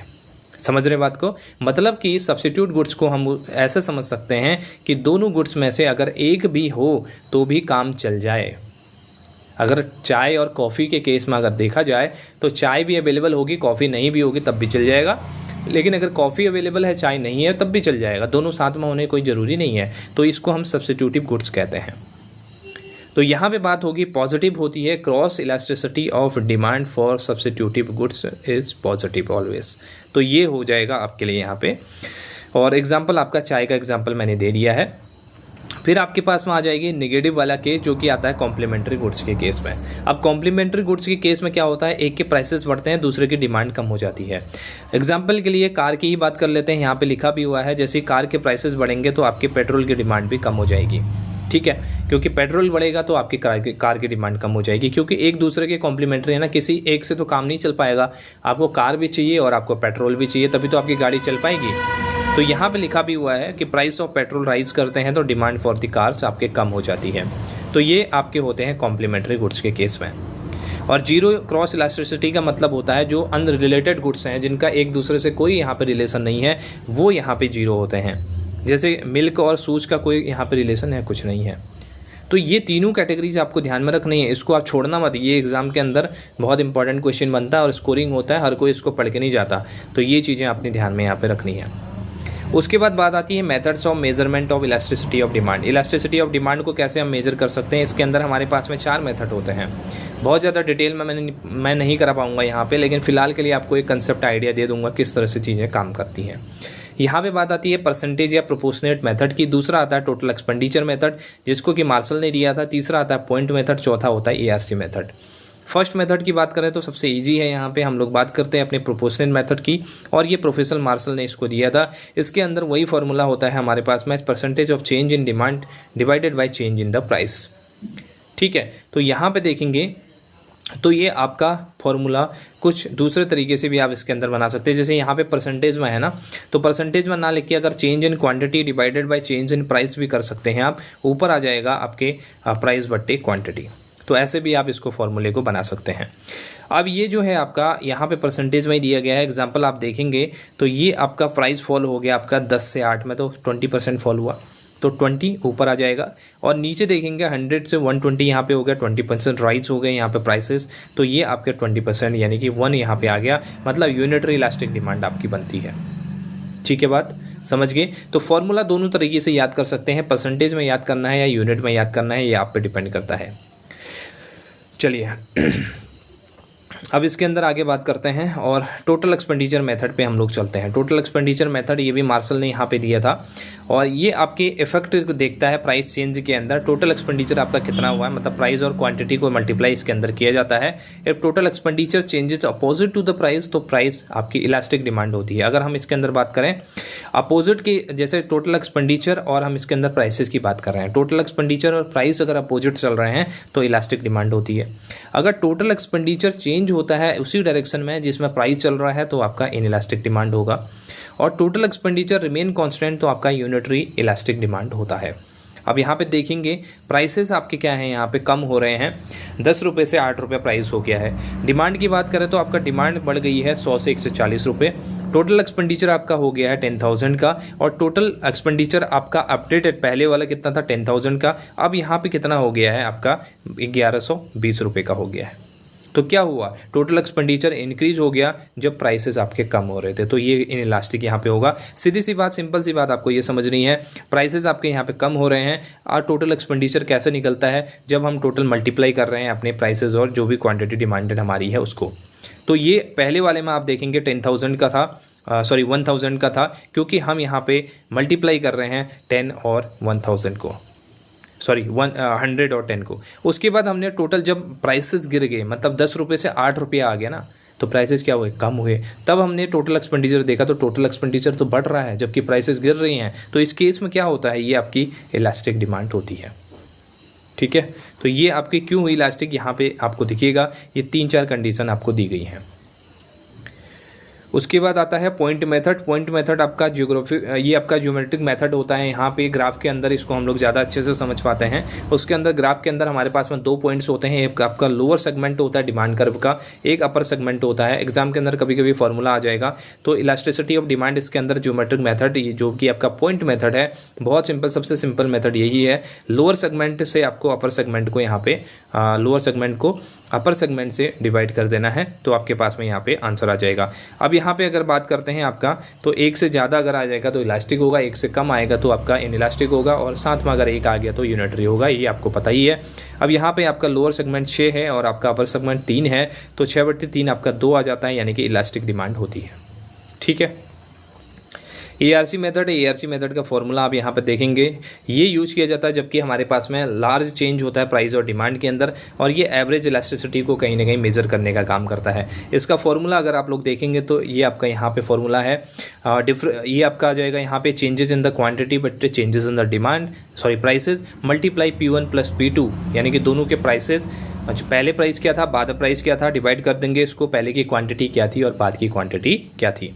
जैसे यहाँ पे आप देख पाएंगे एग्जांपल डाला छोटा सा, प्राइस फॉल हो गए आपके 20 से 15 और यहाँ पे क्वांटिटी बढ़ गई आपकी 100 रुपये से 150 रुपये। तो आपको पता है यहाँ पे 150 रुपये -100 आपका क्या हो जाएगा, क्वांटिटी के अंदर जो नेट चेंजेस आया है, डिवाइड कर देंगे प्राइस के अंदर जो चेंजेस आए हैं 20 - 15, मल्टीप्लाई कर देंगे 20 + 15, क्योंकि पहले आपके पास में 20 था, फिर आपके पास में टोटल प्राइस हो गई आपके पास में 20 + 15, और टोटल क्वांटिटी आपकी हो गई 100 + 150। तो इसको जब सॉल्व करेंगे 1.4 आया, मतलब ये इलास्टिक डिमांड है। क्लियर हो गई चीज़ें। तो ये हमने 4 मेथड यहाँ पे देखे। अब आ जाते हैं इलास्टिसिटी ऑफ सप्लाई पे। इलास्टिसिटी ऑफ डिमांड हमने देख लिया, अब यहाँ पे सप्लाई की बात करते हैं। तो इलास्टिसिटी ऑफ सप्लाई मेजर करता है कि हमारा कितना सप्लाई यहाँ पे रिस्पॉन्ड हो रहा है प्राइस के चेंज होने से। प्राइस में चेंज होने से हमारे सप्लाई में क्या क्या यहाँ पे फ़र्क पड़ रहा है, ये बताता है इलास्टिसिटी ऑफ सप्लाई। अब ये फार्मूला आप यहाँ पे देखेंगे, जो ऊपर मैंने आपको सिंप्लीफाई करके बताया था फार्मूला, वही फार्मूला यहाँ पे है कि ये आपके changes in quantity divided by changes in price multiply price बटे क्वांटिटी, ऐसे भी इस फार्मूले को लिखा जा सकता है। उसका रीज़न क्या है, अगर बात करते हैं परसेंटेज की, तो changes in quantity divided by quantity होगा, और इसको डिवाइड करेंगे चेंजेज इन प्राइस बटे यहाँ पे प्राइस हो जाएगा। अगर इसको हम सॉल्व करते हैं तो क्या होगा, ये प्राइस आपको ऊपर चला जाएगा और ये क्वांटिटी आपका नीचे आ जाएगा। तो ये आ गया changes in quantity divided by changes in price, और ये प्राइस आपका यहाँ पे ऊपर चला जाएगा, यानी कि न्यूमरेटर में चला जाएगा। तो मल्टीप्लाई जब करेंगे हम इसको, तो हमारा जो एक तरीके का फ्रैक्शन होता है ना, ये बेसिक मैथ का फॉर्मूला है। जब भी फ्रैक्शन को हम लोग डिवाइड से मल्टीप्लाई करते हैं तो वो फ्रैक्शन अपोजिट हो जाती है, उल्टी हो जाती है, तो प्राइस ऊपर आ जाएगा और नीचे आ जाएगी क्वांटिटी। तो ऐसे ड्राइव किया गया है ये फॉर्मूला, तो इसको भी आप देख सकते हैं। और यहाँ पे वही चीज़ें लिखी गई हैं। परफेक्टली इन इलास्टिक लिखा है 0, मतलब यहाँ पे, और परफेक्टली इलास्टिक का मतलब हो गया प्राइस चेंज में थोड़ा सा आया और आपकी सप्लाई में बहुत ज़्यादा चेंज आ गया। और ये कंसेप्ट सब कुछ वही है, ठीक है। यहाँ पे आपके पास में डिमांड की जगह पे सप्लाई है, बस डिफरेंस वही है, बाकी सारा का सारा कंसेप्ट आपका वही रहने वाला है। तो इसको आप एक बार देख लेना। और किस गुड्स के लिए कैसी डिमांड रहती है, ये भी आपके लिए बहुत ज़रूरी है। जैसे लग्जरी गुड्स के लिए यहाँ पे इलास्टिक डिमांड रहती है, और इसके अलावा अगर बात करें फार्मिंग के जितने भी प्रोडक्ट हैं शॉर्ट रन के, इनके लिए इन इलास्टिक यहाँ पे रहती है। तो कुछ कुछ प्रोडक्ट्स के लिए आपको डिमांड भी यहाँ पे देखनी है। उसके बाद बात करते हैं कंज्यूमर सरप्लस। कंज्यूमर सरप्लस काफ़ी इजी कंसेप्ट है। कंज्यूमर सरप्लस का मतलब ये हो गया कि जैसे मैंने लास्ट टाइम आपको फ़ोन का एग्जांपल दिया था। फ़ोन आप मार्केट में लेने के लिए गए, आपको लगा कि ये आपका 50,000 का आप लेंगे फ़ोन, और आपको लगा कि ये वर्थ है 50,000 इस फ़ोन पे देना, किसी भी तरह का फ़ोन हो सकता है। लेकिन दुकानदार ने आपको प्राइस किया, जो एग्रीड प्राइस था आपका 45,000 हो गया। तो जो 5,000 रुपया था वो आपका यहाँ पे कंज्यूमर सरप्लस बन गया है, क्योंकि विलिंगनेस आपकी कितनी थी, 50,000 की थी देने की, लेकिन डील कितने में सेटल हो गई, 45,000 में हो गई। तो 5,000 का जो आपका डिस्काउंट हो गया वो आपका कंज्यूमर सरप्लस बनता है, ठीक है। चलो आओ, consumer surplus is the extra benefits a consumer gets when he is willing to pay for more for a good but actually pay less. तो विलिंगनेस तो आपकी ज़्यादा पे करने की थी, लेकिन एक्चुअली आपने कम पे किया, तो वो आपका कंज्यूमर सरप्लस हो जाएगा। In simple word, it is the difference between what a consumer is ready to pay and what he actually pays, right. तो यहाँ पे इसका फॉर्मूला अगर आप देखेंगे तो कुछ भी नहीं है, TU - P × Q इसका फॉर्मूला है। और टी यू यहाँ पे होता है टोटल यूटिलिटी जो आपको मिली, और पी इंटू क्यू आपका हो गया टोटल एक्सपेंडिचर को जो हमने यहाँ पे किया हमने, क्योंकि क्वांटिटी से हम लोग मल्टीप्लाई कर दे रहे हैं प्राइस एंड क्वांटिटी को, तो टोटल एक्सपेंडिचर आपके पास में निकल के आ जाता है। ठीक, तो सिंपल सी बात है, टोटल यूटिलिटी मतलब जो आपको कहीं ना कहीं लग रहा था कि इतना प्राइस होना चाहिए, वो टोटल यूटिलिटी टी यू बन गया आपके पास में। और जो ये टोटल एक्सपेंडिचर है ये एक्चुअल प्राइस है जो आपने पे किया, तो दोनों का डिफरेंस वही तो आएगा जो हमने अभी डिस्कस किया है। ठीक है, चलो इंट्रोडक्शन फंक्शन है, रिटर्न टू फैक्टर। अब यहाँ पे सॉरी प्रोडक्शन फंक्शन, अब यहाँ पे बात आती है प्रोडक्शन फंक्शन की। अब आपके लिए इंपॉर्टेंट है, इसके अंदर दो तरह के हम प्रोडक्शन फंक्शन को देखेंगे, एक शॉर्ट रन के, एक लॉन्ग रन के। दोनों की प्रॉपर्टीज़ को आपको समझना है, दोनों के स्टेजेस को आपको समझना है, बहुत ज़्यादा इंपॉर्टेंट है एग्जाम के पॉइंट ऑफ व्यू से। अब प्रोडक्शन फंक्शन की बात करें तो यहाँ पे आपके पास में प्रोडक्शन फंक्शन क्या होता है, जब भी हम इनपुट और आउटपुट के बीच में रिलेशनशिप की बात करते हैं तो वो प्रोडक्शन फंक्शन होता है। अब यहाँ पे शॉर्ट रन का होता है, शॉर्ट रन के प्रोडक्शन फंक्शन को हम यहाँ पे कहते हैं रिटर्न टू फैक्टर या फिर लॉ ऑफ वेरिएबल प्रोपोर्शन। तो law of return two factor आएगा एग्जाम के अंदर, लॉ ऑफ वेरिएबल प्रोपोर्शन आएगा या शॉर्ट रन कर्व आएगा, शॉर्ट रन आपका प्रोडक्शन फंक्शन आएगा। तीनों एक ही नाम है, तीनों नाम में से कोई भी नाम एग्जाम में आ सकता है, तो इसलिए आपको तीन के तीन नाम याद रखने हैं। अब इसमें होता क्या है, इसमें आपके पास में होती हैं तीन स्टेजेस। अब इन स्टेजेस के अंदर बेसिकली हम लोग क्या करते हैं, इस जो हम लोग बात करते हैं ना इस रिटर्न टू फैक्टर के अंदर, तो हमारे जितने भी एक इसके अंदर आपका वेरिएबल, इसके अंदर एक जो हम वेरिएबल की बात करते हैं, इसके अंदर एक जो कंपोनेंट होता है वो आपका शॉर्ट रन के अंदर एक आपका फिक्स्ड होता है, बाकी सारे आपके वेरिएबल्स होते हैं। ठीक, तो ये आपका यहाँ पे हो जाएगा। इसके अंदर तीन स्टेजेस होंगे, एक तो इंक्रीजिंग रिटर्न होगा, दूसरा डिमिनिशिंग रिटर्न होगा, तीसरा निगेटिव रिटर्न होगा। ठीक है, और इसके अलावा अगर हम बात करते हैं लॉन्ग रन की, जो रिटर्न टू स्केल कहते हैं हम इसको, हम लोग कहते हैं रिटर्न टू स्केल। तो रिटर्न टू स्केल के अंदर आ जाएगा आपके यहाँ पे आपके पास में होंगी तीन तरह की अलग अलग स्केल्स। एक तो आपका इंक्रीजिंग होगा, दूसरा कांस्टेंट होगा, तीसरा डिक्रीजिंग रिटर्न टू स्केल होगा। ठीक है, इसका डायग्राम भी मैं आप लोग को दिखा देता हूँ। देखो ये यहाँ पे है आपके पास में फर्स्ट सेकंड थर्ड, ये आपका शॉर्ट रन का है। इसके अंदर आपके पास में इंक्रीजिंग हो गया, फिर आपका यहाँ पे ये आपका इंक्रीजिंग रिटर्न हो गया, फिर आपका यहाँ पे कांस्टेंट हो गया, फिर आपका डिक्रीजिंग रिटर्न टू रिटर्न यहाँ पे हो गया। और सेकंड वाले में बात करें तो ये आपका इंक्रीजिंग रिटर्न, कांस्टेंट और डिमिनिशिंग, तीन पार्ट यहाँ पे हो जाते हैं। तो पहले वाले में आप देखेंगे शॉर्ट रन वाले में तो आपका इंक्रीजिंग होगा, फिर डिमिनिशिंग होगा, फिर आपका निगेटिव होगा। जैसे यहाँ पे दिख रहा है ना, ये शॉर्ट रन का है, ये शॉर्ट रन का है। यहाँ पे इंक्रीजिंग होगा फर्स्ट स्टेज में, दूसरा उसके बाद डिमिनिश होना स्टार्ट हो जाएगा, फिर आपका डिक्रीजिंग हो जाएगा यहाँ पे। ठीक, तो उसके बाद अगर बात करें तो यहाँ पे बात होगी एक कांस्टेंट की। तो कभी भी अगर बात की जाएगी कांस्टेंट की तो वो लॉन्ग रन का होगा, law of return two factor भी हम इसको कहते हैं। ठीक है, तो ये आपका यहाँ पे हो जाएगा, इसमें इंक्रीजिंग होगा, फिर आपका कांस्टेंट जाएगा, फिर डिमिनिश होगा। और यहाँ पे बात होगी निगेटिव की। ठीक है, यहाँ पे निगेटिव की भी बात होगी, ये वाले में आपके निगेटिव होगा, किस में, शॉर्ट रन में। शॉर्ट रन में निगेटिव रिटर्न होगा, लेकिन लॉन्ग रन के अंदर कभी भी निगेटिव में रिटर्न नहीं जाएगा, ये बात को आपको ध्यान में रखना है। और लॉन्ग रन के अंदर आपके सभी जो वेरिएबल्स होते हैं, सभी जो फैक्टर्स होते हैं आपके, वो यहाँ पे वेरिएबल्स होते हैं, इस बात को भी आपको ध्यान में रखना है। ठीक, तो यहाँ पे एक वेरिएबल्स होता है, बाकी सब फिक्स्ड होते हैं। शॉर्ट रन के अंदर एक वेरिएबल होगा, बाकी सब फिक्स्ड होते हैं। जबकि हम लॉन्ग रन के अंदर बात करें तो सभी वेरिएबल्स आपके, सभी फैक्टर्स आपके वेरिएबल्स होते हैं, उनमें चेंजेस हम कर सकते हैं। ये भी इंपॉर्टेंट है आपके लिए। तो यहाँ पे बात हो गई है दोनों के हमारे जितने भी स्टेजेस हैं उनकी। फर्स्ट आपको ये इंपॉर्टेंट क्वेश्चन ध्यान में रखना है कि नेगेटिव रिटर्न की बात होगी सिर्फ शॉर्ट रन के अंदर, लॉन्ग रन में नेगेटिव रिटर्न नहीं जाएगा। दूसरा इसके अंदर बात आएगी कितने स्टेजेस होती हैं, तो तीन स्टेजेस होती हैं, लेकिन दूसरे में अगर आप देखेंगे तो फर्स्ट वाले में नेगेटिव है, दूसरे में डिक्रीजिंग है, और इसके अंदर कांस्टेंट रिटर्न टू स्केल भी है। तो ये तीन स्टेज आपको ध्यान में रखने हैं। चलिए समझ में आ गया, आगे बढ़ते हैं। अब कॉस्ट ऑफ प्रोडक्शन पे चलते हैं। कॉस्ट ऑफ प्रोडक्शन कुछ नहीं है, इसके अंदर हम लोग देखते हैं कि कैसे कैसे हमारी कॉस्ट इसके अंदर होती है, क्या क्या तरह की हमारी कॉस्ट होती है। तो इसके अंदर देखा जाए तो फिक्स्ड कॉस्ट होगी, फिक्स्ड कॉस्ट आपको पता है कांस्टेंट होती है और आउटपुट के हिसाब से ये चेंज नहीं होती है। दूसरा आ गया वेरिएबल कॉस्ट, ये आपके चेंजेस होती है आउटपुट के हिसाब से, जैसे रॉ मटेरियल की या फिर वेजेस के हिसाब से। टोटल कॉस्ट होगी जिसमें fixed cost plus variable cost हम लोग दोनों ऐड ऑन कर देंगे। एवरेज कॉस्ट निकालेंगे तो टोटल कॉस्ट को आउटपुट से डिवाइड कर देंगे तो आपके पास में एवरेज कॉस्ट आ जाएगी। मार्जिनल कॉस्ट की बात करें तो extra cost of producing one more unit, ये आप सभी को पता है, और कैसे यहाँ पे मार्जिनल कॉस्ट निकलती है वो भी मैंने आप लोगों को प्रैक्टिकली समझा दिया है। एसएससी कर्व की बात करें तो ये यू शेप्ड का होता है और यहाँ पे आपके due to law of variable proportion इसको मानते हैं, ठीक, क्योंकि इसके अंदर हमारे पास में यू शेप का कर्व बनता है। एलएसी इसको लॉन्ग रन के कर्व को कहते हैं, इसको एनवेलप कर्व कहते हैं। ये बात बहुत ज़रूरी है, इसको ध्यान रखना है कि एलएसी कर्व बोलते हैं, एनवेलप शेप का ये बनता है, इसीलिए इसको एलएसी यानी कि लॉन्ग रन की जो कर्व है उसको एनवेलप कर्व कहते हैं। और ये जो हमारे शॉर्ट रन के कर्व हैं उनसे मिलके यहाँ पे बनता है। इसका डायग्राम भी मैं अभी आप लोगों को दिखाऊंगा। तो शॉर्ट रन का कर्व हमेशा यू शेप का बनेगा, ये एग्जाम में क्वेश्चन पूछा जाता है, इसको ध्यान रखना। मैं वही चीज़ें आपको एम्फेसाइज कर रहा हूँ जो चीज़ें एग्जाम में आएंगी। तो शॉर्ट रन का यू शेप का कर्व बनेगा और लॉन्ग रन का आपका एनवेलप शेप का कर्व यहाँ पे बनता है। ये देखिए यहाँ पे ये आपका शॉर्ट रन का कर्व है और शॉर्ट रन के कर्व में आपको इस तरह का यहाँ पे यू शेप का कर्व आपको देखने को मिल रहा है।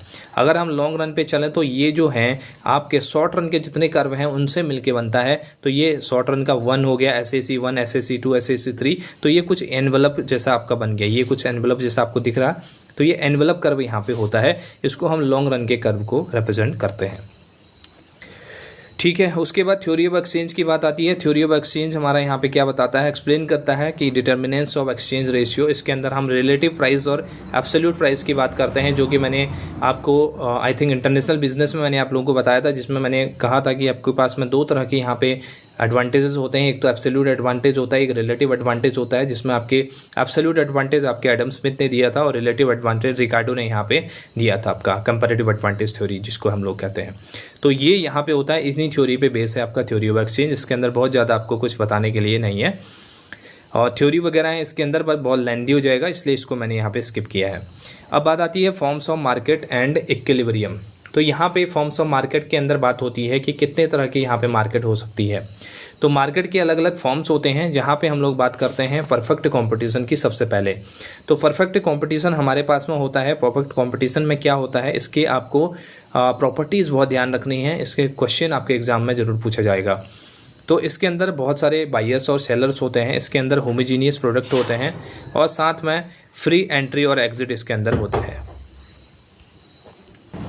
और इसके अलावा इसके अंदर फ्री एंट्री और एग्जिट होता है, तो ये भी आपने ध्यान रखना है। इसके अंदर मार्केट के अंदर कोई भी आ सकता है, एंट्री कर सकता है, कोई भी एग्जिट कर सकता है कभी भी। और यहाँ पे जो फर्म होती हैं वो प्राइस टेकर होती हैं, मतलब जो प्राइस मार्केट के अंदर चल रहा है, मार्केट के अंदर जो प्राइस कैसे चलेगा वो चलता है डिमांड एंड सप्लाई के बेसिस पे। तो डिमांड एंड सप्लाई के बेसिस पे जो प्राइस सेट होगा वो यहाँ पे सभी को लेना पड़ेगा। तो फर्म्स इसके अंदर प्राइस टेकर होती हैं, प्राइस मेकर नहीं होती हैं। दूसरा, अगर अदर मार्केट की बात करें तो मोनोपोली आती है। मोनोपोली के अंदर सिंगल सेलर होता है, इसके अंदर कोई भी सब्स्टिट्यूट नहीं होता। और इसके अलावा हाई एंट्री बैरियर्स इसके अंदर होते हैं, कोई भी आसानी से एंट्री नहीं कर सकता मार्केट के अंदर। और जो मोनोपोली में होता है वो फर्म यहाँ पे प्राइस मेकर होती है, ये अपने प्राइसेस खुद यहाँ पे डिसाइड करती है। नेक्स्ट यहाँ पे आता है मोनोपोलिस्टिक कंपटीशन। अब यहाँ पे कन्फ्यूजन क्रिएट होता है मोनोपोली और मोनोपोलिस्टिक के अंदर और साथ में परफेक्ट कंपटीशन में। तो मोनोपोलिस्टिक कंपटीशन का मतलब होता है इसके अंदर ये आपका कहीं ना कहीं मैनी सेलर्स भी होते हैं इसके अंदर, और इसके अंदर जो यूनिक चीज़ होती है वो होती है डिफ्रेंशिएटेड प्रोडक्ट्स होते हैं। क्योंकि आप देखेंगे अगर तो इसके अंदर आपके पास में होमोजीनियस प्रोडक्ट होते हैं, परफेक्ट कंपटीशन में होमोजीनियस प्रोडक्ट होते हैं। तो इसमें आपके पास में एक डिफरेंशिएटेड प्रोडक्ट्स होते हैं और थोड़ा बहुत कंट्रोल इसके अंदर मार्केट में प्राइसेस पे होता है और फ्री एंट्री एंड एग्जिट होता है, जैसे हमारे परफेक्ट कंपटीशन के केस में आप देख रहे हैं।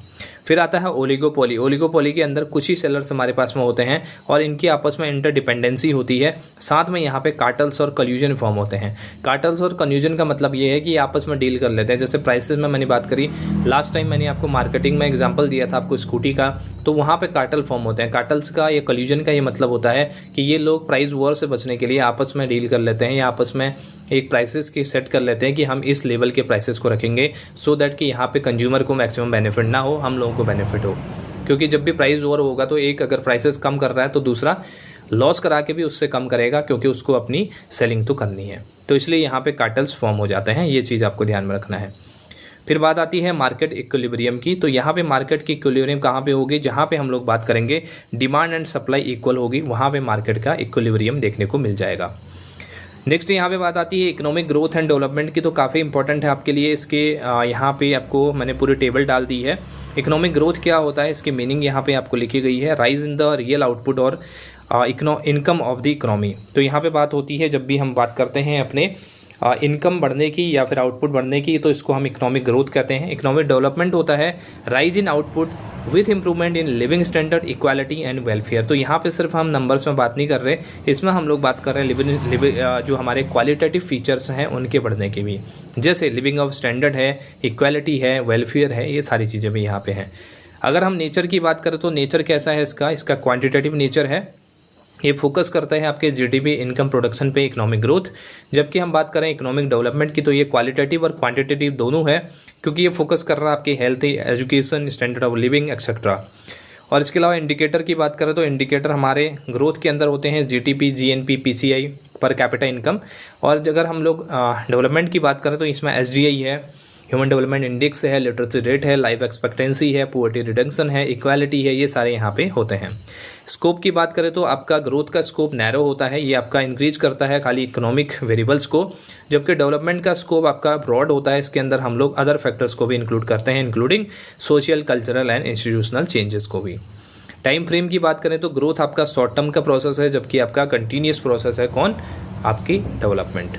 डिस्ट्रीब्यूशन की बात करें तो ये आपका फेयर डिस्ट्रीब्यूशन ऑफ इनकम नहीं हो सकता इसमें, जबकि हम लोग बात कर रहे हैं डेवलपमेंट में, तो इसमें आपकी जितनी भी चीज़ें होंगी वो आपकी फेयर डिस्ट्रीब्यूटेड होंगी। एग्जाम्पल के लिए कंट्री की जीडीपी ग्रो कर रही है 8% से, ये ग्रोथ है, जबकि हम अलोंग विद द ग्रोथ यानी कि 8% of GDP growth, poverty falls, literacy improves, health care access expands, तो ये है आपका डेवलपमेंट। तो जब भी नंबर्स में बात होगी, ग्रोथ में बात होगी और आपके कहीं ना कहीं क्वालिटेटिव टर्म्स में प्लस नंबर्स में बात होगी, तो वो डेवलपमेंट होगा। डेवलपमेंट का सिनेरियो आपका बड़ा है एज कम्पेयर टू ग्रोथ। तो ग्रोथ क्या है, डेवलपमेंट का ही एक छोटा सा पार्ट है। फिर आती है नेशनल एंड स्टेट इनकम की बात में। नेशनल इनकम क्या होती है? नेशनल इनकम होती है total money value of all final goods and services produce with in a country during 1 year. तो एक कंट्री के अंदर जितने भी फाइनल गुड्स और सर्विसेज प्रोड्यूस हो रहे हैं उन सब की वैल्यू को हम लोग यहाँ पे नेशनल इनकम के अंदर इंक्लूड करते हैं। ये शो करता है ओवरऑल इकोनॉमिक परफॉर्मेंस किसी भी नेशन की।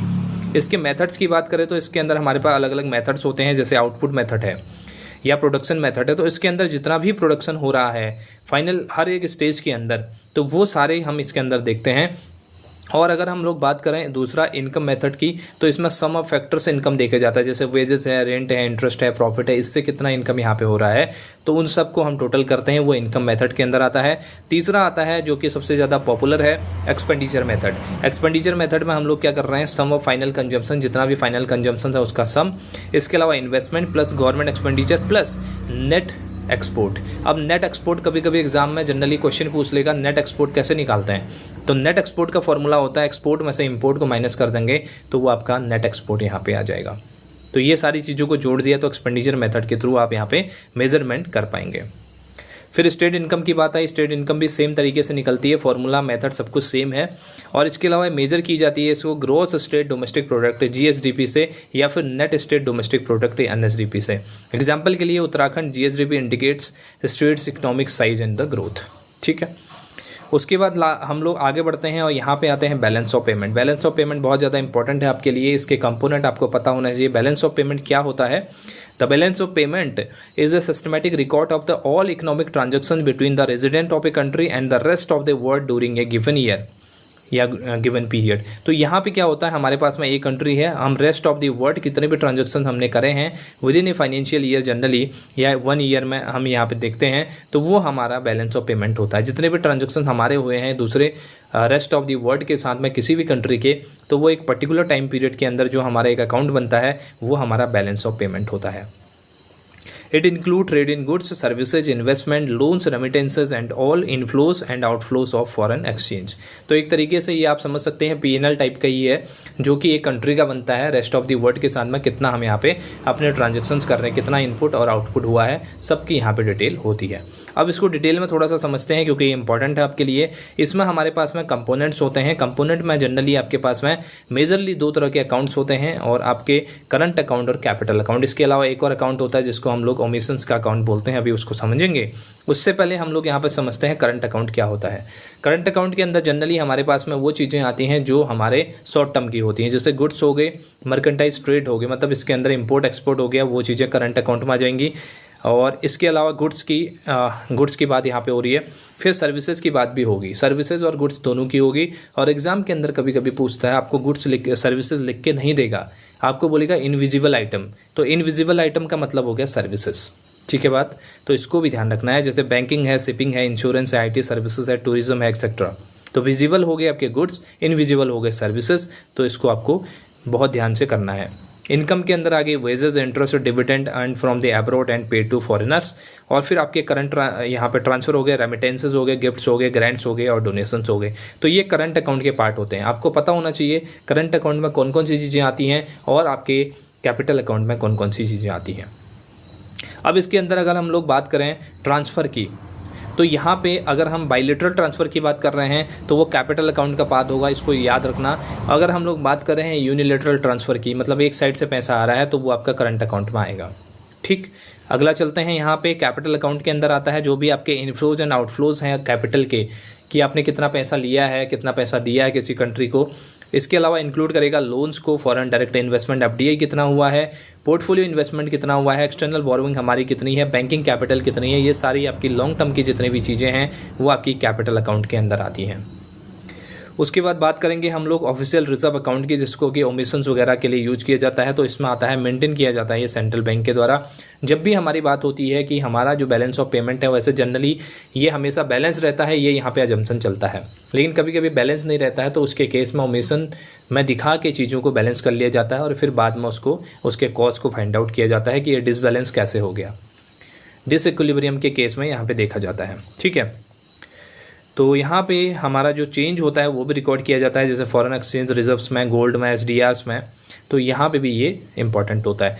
अच्छा, यहाँ पे SDR भी दिख रहा है। SDR का आपको क्वेश्चन पता होना चाहिए। SDR का कंसेप्ट पता है नहीं आप लोगों को, तो ये पता होना चाहिए आपको स्पेशल ड्रॉइंग राइट्स क्या होते हैं। इसको हम लोग पेपर करेंसी भी बोलते हैं। तो SDR के अंदर एक इंपॉर्टेंट क्वेश्चन आपके लिए बन सकता है, जो कि है SDR कब इंट्रोड्यूस हुआ था। सबसे पहला क्वेश्चन ये है। दूसरा क्वेश्चन कि इसके अंदर 5 बास्केट्स ऑफ करेंसी हैं, तो कौन कौन सी करेंसी है और उसका वेटेज कितना है इसके अंदर, तो वो आपको ध्यान रखना है। इसके अंदर $US सबसे ज़्यादा है इसके अंदर, और पाउंड आई थिंक इसके अंदर सबसे कम है, और इसके अलावा येन, युआन, ये सारी चीज़ें इसके अंदर हैं। तो 5 करेंसीज इसके अंदर हैं, इसको आपको ध्यान रखना है। और उनके ऑर्डर को भी ध्यान रखना है कि सबसे ज़्यादा शेयर किसका है, उसके बाद किसका है। क्रोनोलॉजिकल ऑर्डर इसके अंदर पूछा जा सकता है। तो स्पेशल ड्रॉइंग राइट्स या पेपर करेंसी भी इसको हम लोग कहते हैं। फिर BOP सिचुएशन की बात आती है। BOP अगर बैलेंस रहे तो मतलब इनफ्लोज और आउटफ्लोज आपके इक्वल हैं। दूसरा अगर बात करें BOP सरप्लस में है तो इनफ्लोज आपके ग्रेटर हैं एज कम्पेयर टू आउटफ्लोज। तो इसके अंदर इसका मतलब ये हुआ कि फॉरेन एक्सचेंज आपने कहीं ना कहीं ज़्यादा अर्न किया है, अच्छा है इसके अंदर। BOP डेफिसिट का मतलब हो गया आउटफ्लोज आपके कहीं ना कहीं ज़्यादा हो गए इनफ्लोज से, यहाँ पे फॉरेन एक्सचेंज आपका कहीं ना कहीं ज़्यादा स्पेंड हुआ है। तो ये BOP के अंदर यहाँ पे सिचुएशंस आ सकती हैं। इन शॉर्ट अगर हम लोग बात करते हैं तो BOP का मतलब होता है export plus services plus incomes plus transfers plus investment minus net export, या जिसको हम इम्पोर्ट माइनस एक्सपोर्ट कह रहे हैं। ठीक, उसके बाद बात आती है overview of economy of Uttarakhand. तो इसके अंदर बहुत ज़्यादा थ्योरी डालने की ज़रूरत नहीं है। Agriculture, horticulture, tourism, hydro power, forestry, ये आपके मेजर कंट्रीब्यूटर हैं जो कि सबसे ज़्यादा कंट्रीब्यूशन करते हैं हमारे उत्तराखंड की GDP के लिए। और दूसरा अगर बात करें हम लोग एमर्जिंग इंडस्ट्री कौन सी है, जैसे IT हो गया, फार्मास्यूटिकल्स हो गया, ऑटोमोबाइल पार्ट्स हो गए। तो यहाँ पे ऑटोमोबाइल्स के पार्ट्स जो हैं वो काफ़ी एक्सपोर्ट भी किए जाते हैं बाहर की कंट्रीज़ के अंदर। जैसे रुद्रपुर में सिटकुल है, हरिद्वार में है, तो यहाँ से ये चीज़ें एक्सपोर्ट भी होती हैं। और साथ में फार्मास्यूटिकल्स के काफ़ी प्रोडक्ट्स भी एक्सपोर्ट किए जाते हैं। चैलेंजेस की बात करें तो हिली एरियाज़ हैं, आपको पता है माइग्रेशंस यहाँ पे काफ़ी ज़्यादा है, लैक ऑफ इंफ्रास्ट्रक्चर है, तो ये सारी चीज़ें इसके चैलेंजेस में आती हैं। और इसके बाद बात करें कुछ कंटेम्प्रेरी इश्यूज़ की, हम तो कंटेम्प्रेरी इश्यूज़ में वही हैं जैसे आपके ग्लोबलाइजेशन और ट्रेड वॉर्स हैं, फिर आपके आगे इन्फ्लेशन और अनएम्प्लॉयमेंट है, फिर क्लाइमेट चेंज है, सस्टेनेबल डेवलपमेंट यहाँ पे नहीं है सही से, फिर आ जा डिजिटल इकनॉमी है जिसमें AI और ऑटोमेशन का यूज ज़्यादा होने लगा है, जिससे कि कहीं ना कहीं जॉब सिक्योरिटी भी इफेक्ट हुई है। इनइक्वलिटी और इंक्लूसिव ग्रोथ की बात हो रही है, क्योंकि इक्वालिटी ऑफ ग्रोथ नहीं हो रहा है। कहाँ पे आपका अगर इनकम्स ग्रुप्स की बात करें तो कहीं पे कोई अगर दिन का 100 रुपये कमा रहा है तो कोई आपके 1 करोड़ तक भी यहाँ पे अर्न कर रहा है, तो इनइक्वालिटी है यहाँ पे। और बात करें अगर तो इंडिया स्पेसिफिक GST है या मेक इन इंडिया है, स्टार्टअप इकोसिस्टम है, तो इनको एक तरह से स्ट्रीमलाइन करने की ज़रूरत यहाँ पे है। तो ये कुछ यहाँ पे कंटेम्प्रेरी इश्यूज़ भी हैं इकोनॉमिक्स के अंदर। तो ये सारी चीज़ें हमने इकोनॉमिक्स के अंदर डिस्कस करी हैं, तो काफ़ी जल्दी हमने सभी चीज़ें यहाँ पर रिवाइज़ कर ली हैं, क्योंकि आप लोगों का एग्ज़ाम पास है तो आपके लिए ये सारी चीज़ें फटाफट से रिवाइज़ करनी पड़ेंगी। अदरवाइज़ इसके आपके 6 से 7 जो लेक्चर हैं वो यहाँ पे आराम से लगते हैं इकोनॉमिक्स के अंदर। फिर भी काफ़ी चीज़ें मैंने आपको एक्सपेंड करने की कोशिश करी है, सो दैट कि आप इजीली इन चीज़ों को समझ जाएँ। क्योंकि रिवीजन कराने का ये मतलब नहीं है कि मैं फटाफट से फ्लो में चलूँ और आपको कुछ भी समझ में ना आए। तो उससे होता क्या है कि मैंने अपना काम तो पूरा कर दिया, लेकिन आपको समझ में नहीं आए तो फिर उसका कोई बेनिफिट नहीं है। सो गाइज़, ये आपका यहाँ आज की वीडियो यहीं तक हम लोग करेंगे। और इसके अलावा मैंने अपना प्रॉमिस आप लोगों के साथ पूरा किया। आपके सभी लगभग सभी यूनिट की रिवीजन मैंने आप लोगों को करवाई है। एक आध यूनिट आई थिंक कराई गई हैं जो आप खुद से भी उनको कर लेंगे, ईजी यूनिट है। इसके बाद आपका प्रॉमिस बनता है कि एग्ज़ाम को अच्छे से दें और क्रैक करें एग्ज़ाम को। सो नेक्स्ट वीडियो में मिलेंगे। Thank you so much. Have a nice day. Take care. Bye bye.